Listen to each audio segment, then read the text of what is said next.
was placed under preventive suspension already by their HR manager due to some investigations being conducted as to which employees should be meted penalty for grave insubordination. According to Rudy, he was not among those who committed infractions. Despite his explanation, he was still placed under preventive suspension. Rudy wants to know whether he is entitled to payment of his salary even if he was placed under preventive suspension.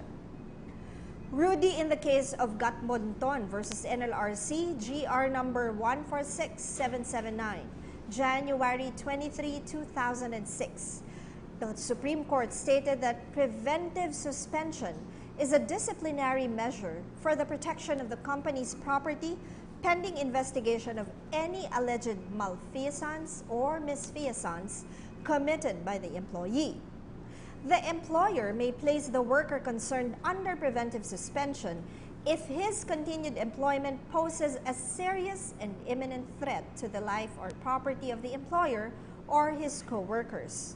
However, when it is determined that there is no sufficient basis to justify an employee's preventive suspension, the latter is entitled to the payment of salaries during the time of preventive suspension.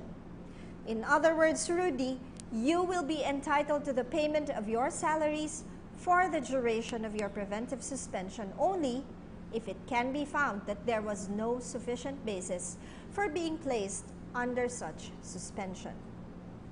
Be reminded that our opinion is based solely on the information you provided us, and it may change depending on any additional information.